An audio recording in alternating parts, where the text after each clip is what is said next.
Have you ever started wrapping gifts and wondered, could I wrap this with fabric? Maybe I could use up some scraps, or upcycle some clothing, or use that ugly fabric hiding in my stash. Well, you definitely can, but there are some tips and tricks that you need to know so you'll get the results that you want. Here are 7 fast and easy ways that you can wrap your gifts with fabric, and all but one you don't even need a sewing machine for. So stick with me and I'll show you how to do it.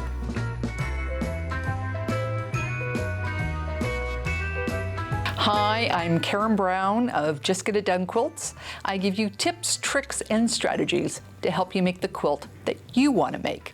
And if you like what you see, please hit that subscribe button. It's that time of year of gift giving. You might want to save some money and use up some of your fabric stash, or maybe some old clothes. Not only does fabric make some beautiful and attractive gifts, it can be a great way to avoid a lot of trash this holiday.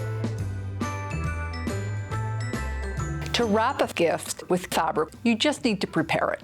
And that will depend on what you want the fabric to be used for afterwards. You can use almost all fabric, but not for every gift. It will be a balance of the size, shape, and weight of the gift versus thickness and foldability of the fabric. So take them for a test drive before you cut.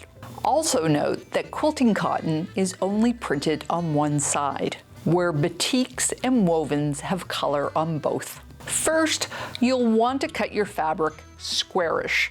Measuring to the millimeter is not necessary. I find the back panel of old shirts is a good source of fabric. They're fairly square and they're rarely stained. Next, you need to deal with the edges. You can do nothing. Leave the edges raw and let the recipient fold it up and put it in their stash. If you think that the fabric will be used again as wrapping, you can use your pinking shears and trim around the edges, or use your pinking blade on your rotary cutter for fast and simple. If you intend the recipient to use the fabric as a napkin or a scarf, there are 2 methods. For a more fringed look, you can sew around the edge between 1/4 and 1/8 of an inch and just let the fabrics fray a bit.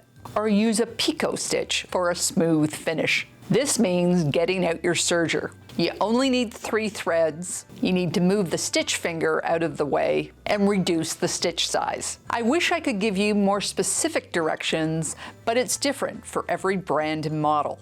So get out your user manual and find the settings for your machine. Or maybe you want them to use the fabric as a tea cloth, so you'll need a rolled hem.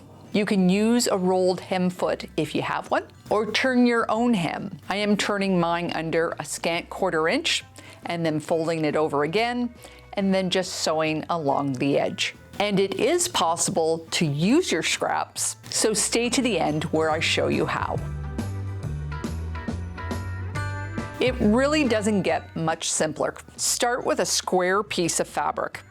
Place your gift in the center. Fold over one side, tucking it down. Next, roll the gift forward until the fabric is all rolled up. Then grab the sides and tie a reef knot. That is left over right and under, then right over left and under. I found that to get a nice fit on the sides, I needed to fold in the sides before I tied the knot. I used one of my bean bags to hold one side while I was adjusting the other. Because of the large fabric pattern and the gold print in it, giving it some bling, I didn't think this gift needed any more embellishments. But you could add an evergreen sprig, a button, or anything else that you think might work.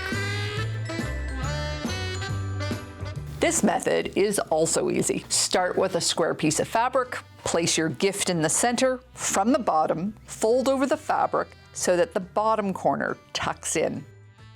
With the sides, you want to tuck the fabric in such that when you pull the side point over, all the fabric is smooth. Then tie both side points in a fairly tight knot. With your last remaining point, keeping those sides tucked in so no fabric is wider than the gift, bring it up and over the knot and tuck it in. I really like the way that this one turned out. I also found this method worked well with odd-shaped but symmetrical gifts.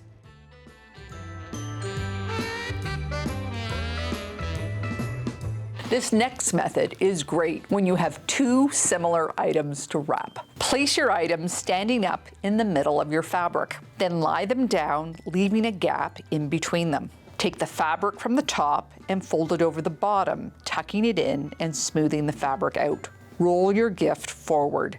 Taking each side, fold the gift up and tie a reef knot. You can also add a handle by twisting the fabric and tying another reef knot at the very top. You might have noticed that I folded my bottom corner in. I just prefer the folded edge over a floating corner. If you prefer this too, note that you might need to play where the edge lies. With the bottles, I found it worked best if the fold was on the outside. When I repeated this method with 2 pairs of socks, I found the fold on the inside was best. So play around with what works best for your fabric and your gift.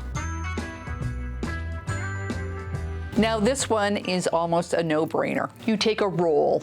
It can be a toilet paper roll, it can be a paper towel roll, it can be a poster roll, depending on the size of your gift. Stuff the gift inside, leaving at least 1 inch free on either side. Lay your fabric square. Place the roll in the middle, fold the fabric over from the bottom to the top, and roll the gift forward. Then twist the fabric on the sides and tuck inside the roll.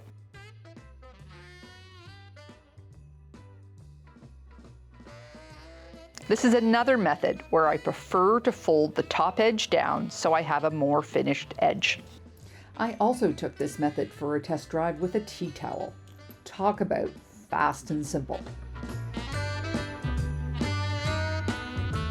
This is very similar to the last method, but instead of tucking the fabric inside the roll, we tie them. And this is not as easy as it sounds because it can get pretty bulky right here. It's hard to make a knot that keeps the fabric tight and the contents of your gift inside the roll, but then can be easily untied by the recipient, which means you may need to bring in some elastic or twist ties to help. Which one works best will depend on your fabric and the weight of the cracker. If you do use a tie or an elastic, be sure to cover it with a ribbon. I collect ribbon all year round from packaging just for this purpose. Now this is a totally different method. You need a fairly large piece of fabric. This is a 1 yard piece with the fabric and folded in half. And this method works with soft gifts like clothing. I'm not sure about your family, but it's tradition in ours to give out underwear and socks at this time. But I'm going to use a dress for this example. Lay the fabric in front of you with the fold at the top. Measure how tall the gift is and then fold up the fabric so that the long section is on top. Feel where that fold line is and place your gift along that edge. Then fold the fabric down over top. Then fold the side over just so it reaches the edge of the gift and repeat with the other side. Then roll the bottom over the top of the gift so it's as square as possible. Insert your hands into the pocket, then roll it over the gift. Adjust as necessary. Obviously, this is a very good method for when the fabric is also part of the gift.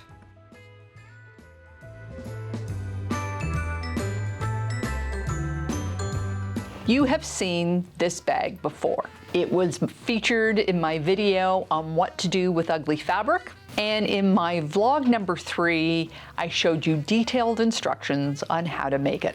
This is a great way to use up those fabrics that you have fallen out of love with. You can also make them with leftover seasonal fabrics. And for the drawstring, I use ribbon that I've saved throughout the year from packaging. Honestly, sometimes the recipient likes the bag more than the gift inside. And this is a great method for wrapping those odd-shaped gifts.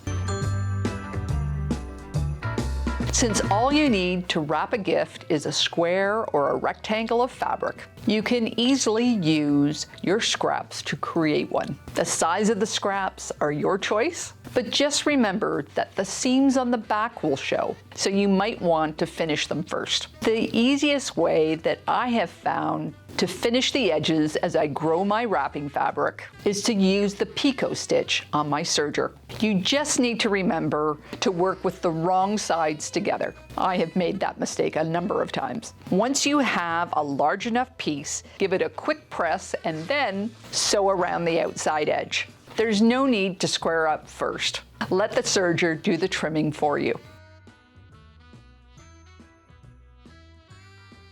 Now, if you don't have a serger, you can use a French seam or a flat felled seam or just pink the edges. Or you can take this idea and do it by hand with the beautiful Korean art form of BOJAGI.